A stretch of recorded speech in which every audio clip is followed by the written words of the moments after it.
I got tricked into babysitting for 6 hours, so I did the absolute bare minimum. The text came through at 7:32 p.m. Can you watch the kids for an hour? Just have a quick errand to run. I looked up from where I was sitting on my sister's couch. She and her husband were standing in the doorway to the living room, both suddenly wearing clothes that screamed date night rather than quick errand. My sister had changed from the casual dress she'd worn to dinner into a form-fitting black outfit with heels. Her husband had gone from jeans and a t-shirt to slacks and a button-down. An hour? I repeated. Maybe an hour and a half, tops, she said, already putting on earrings. I glanced at my phone. I was supposed to meet friends at 9 p.m. An hour and a half would be cutting it close, but doable. I have plans at 9, I said. I need to leave by 8:30 at the latest. No problem. We'll be back way before then. They were out the door before I could respond. I sat there looking at my 3 nieces and nephews ranging from age 5 to 13 and had a sinking feeling this wasn't going to be a quick errand. I'm Alexis. I'm 29 years old.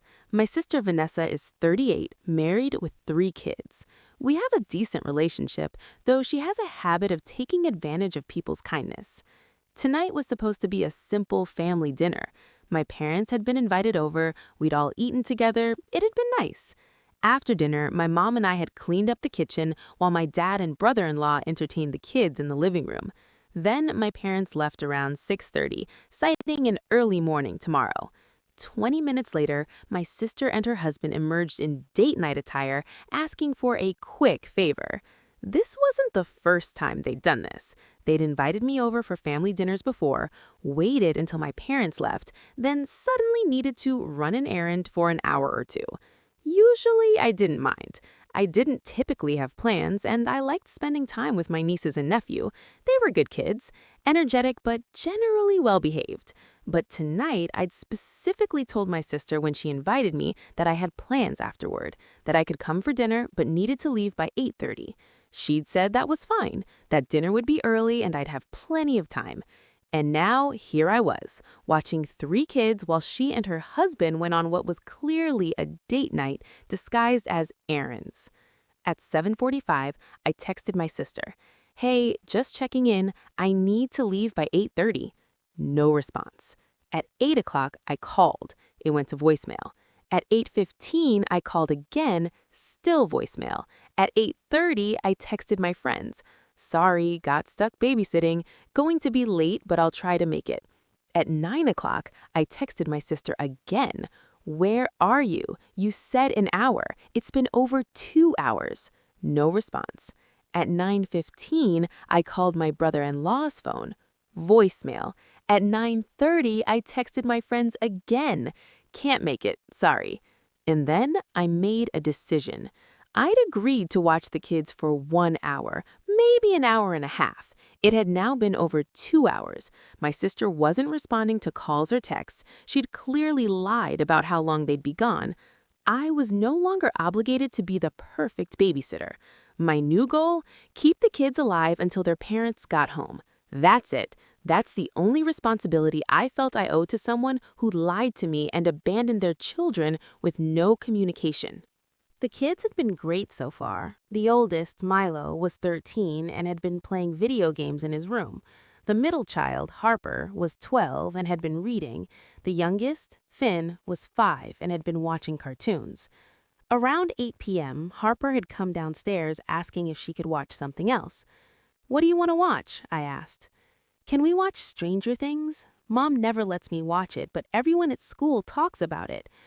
I considered this. Stranger Things was rated TV-14. Harper was 12. Close enough. "Sure," I said. We settled onto the couch and started the first episode. Finn wandered over and climbed up next to us.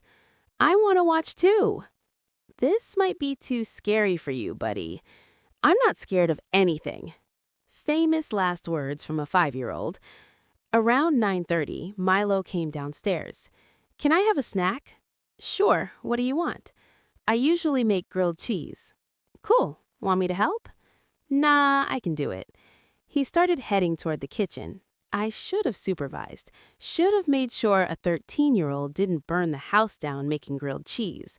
But remember, my goal was keeping them alive, not following all of my sister's house rules, not being the perfect babysitter.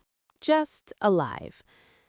Actually, let's just do cereal or something. Easier cleanup. But I want grilled cheese. Cereal or crackers? Your choice. He grumbled, but grabbed a box of crackers from the pantry. Around 10 p.m., Finn got bored with Stranger Things and wandered off. I heard him in the other room, but didn't investigate. Harper and I were deep into episode 3, and I was honestly invested in the show now. Around 10:30, I heard a noise and looked over to see Finn drawing on the wall with markers. Hey, buddy, should you be doing that? I'm making art.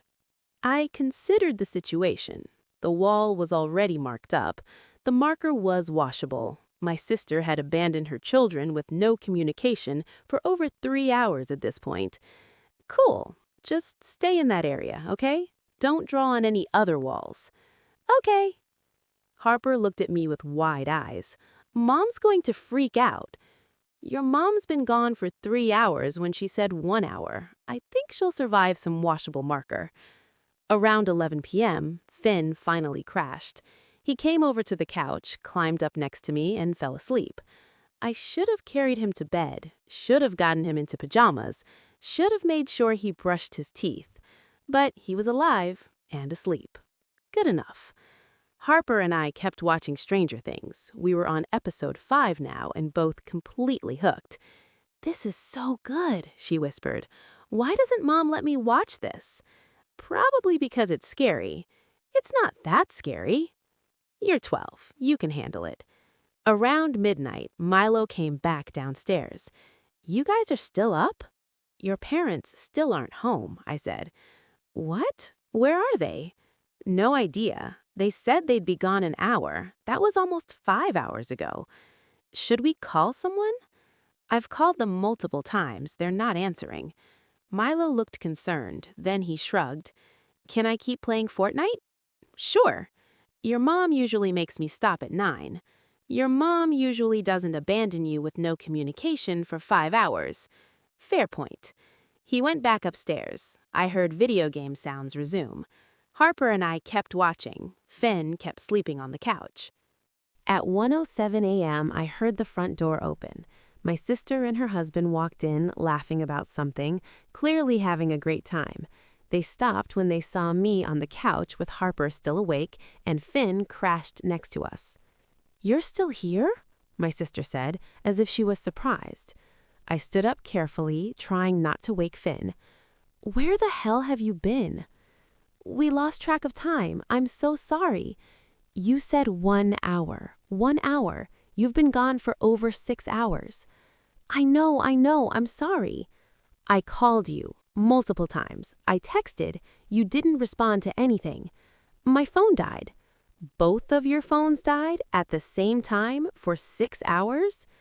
My brother-in-law had the decency to look uncomfortable. "We went to dinner and then to a movie." "Oh, so not errands. A date. You lied to me to get free babysitting." "We really needed the night out. Then you should have asked me honestly or hired an actual babysitter, not lied and trapped me here with no communication."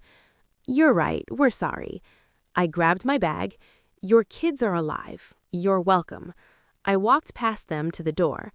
"Wait," my sister said, following me. "Did you put Finn to bed?" "Nope." "Did you make sure they all ate dinner?"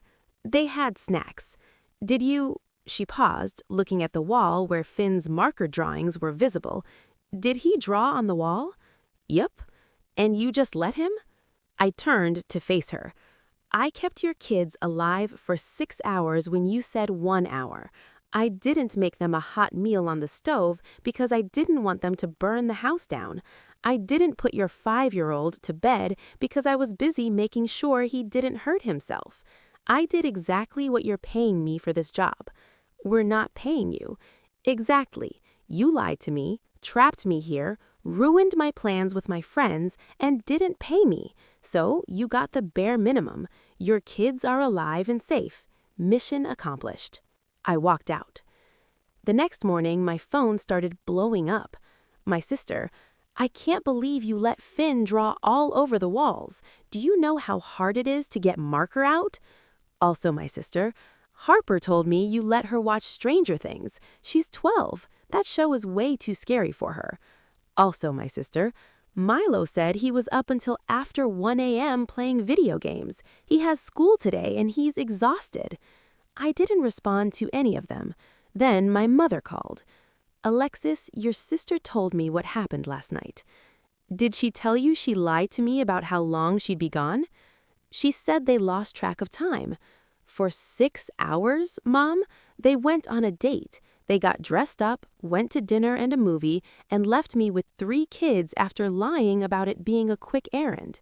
Still, you were watching the children. You had a responsibility." "I had a responsibility for 1 hour. That's what I agreed to. After that, I went above and beyond just keeping them alive." "You let a 5-year-old draw on the walls."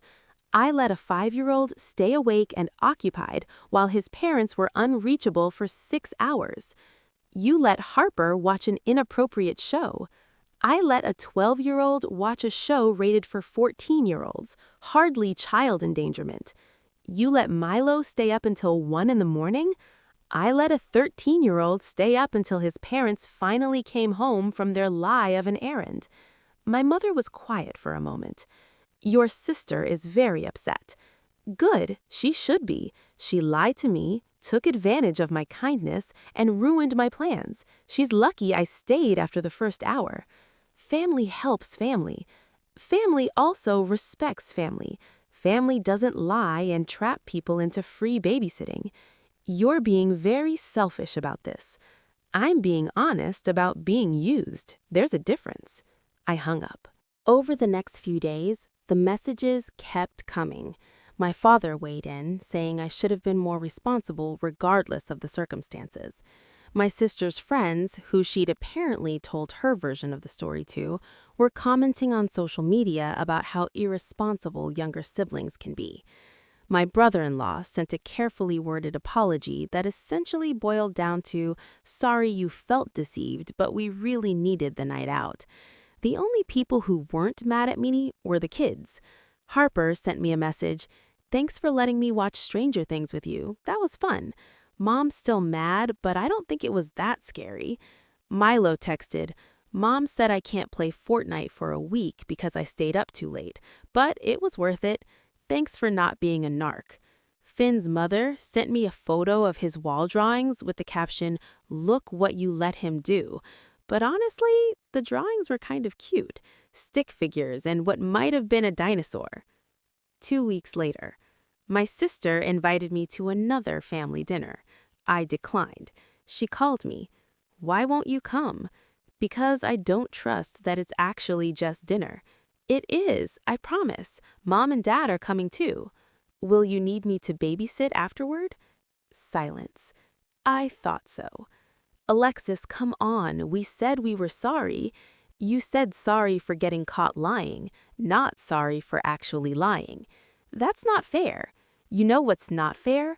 Lying to someone to get free babysitting, ignoring your calls for 6 hours, then getting mad at them for not following your house rules when you trapped them there." "We didn't trap you." "You did. You lied about how long you'd be gone. You made me miss my plans. You didn't communicate at all. And then you had the audacity to be mad that I didn't do everything perfectly. We just needed one night. Then hire a babysitter. Pay someone. Don't lie to your sister and expect her to be thrilled about it." She was quiet for a moment. "So you're never going to babysit for me again?" "Not unless you're honest about what you're asking. Not unless you pay me. Not unless you respect my time and my plans." "That's really how you feel?" "That's really how I feel." She hung up. 1 month later, my mother called to tell me that my sister was very hurt that I'd missed the last 2 family dinners. "She keeps inviting me and then asking me to babysit afterward." "Would it kill you to help your sister out occasionally?" I help her all the time. I helped her that night for 6 hours, but she lied to me about it and then got mad that I didn't follow rules she never told me about. You're still upset about that? She hasn't apologized, not really. She apologized for getting caught, not for lying. She's your sister, and I'm her sister, which means she should treat me with respect. My mother sighed. Can you at least come to Thanksgiving as a family? Will I be expected to babysit? No, I promise. Your father and I will be there the whole time. Fine, I'll come to Thanksgiving. Thanksgiving. I showed up to my sister's house for Thanksgiving dinner with low expectations. My parents were already there, as promised. So were my sister's in-laws. The house was full of adults, which meant I probably wasn't getting trapped into babysitting. Dinner was awkward. My sister and I barely spoke. My parents tried to facilitate conversation. The kids kept asking me questions about video games and TV shows, which seemed to irritate my sister. After dinner, my sister and I ended up in the kitchen together, cleaning up. "The kids really like you," she said. "I like them too. Harper keeps asking when you're coming over again. Tell her I'd love to hang out with her, just not if it involves being lied to about babysitting." My sister was quiet for a moment. Then, "I'm sorry, really sorry. Not sorry for getting caught. Sorry for lying to you, for taking advantage of you, for ruining your plans." I looked at her, trying to gauge if she meant it. "We really did need that night out," she continued. "But I should have asked you honestly, should have offered to pay you, should have respected your time." "Yeah, you should have. I know you think I'm always taking advantage of you. Because you are. Not just that night, you've done it before. The family dinners that turn into babysitting, the quick favors that turn into hours. You use the family card to guilt people into helping you. I know, and I'm going to stop, or at least I'm going to be honest about what I'm asking for. That's all I want, honesty and respect for my time. Okay, deal." We finished cleaning in comfortable silence. As I was leaving, Harper caught me at the door. "Are you coming to my birthday party next month?" I looked at my sister, who was standing nearby. "Am I invited?" I asked her. "Of course, just as a guest, not as a babysitter." "Then yes," I told Harper. "I'll be there." 6 months later. My sister and I have rebuilt our relationship, slowly. She invites me to things and is upfront about whether she's asking me to babysit.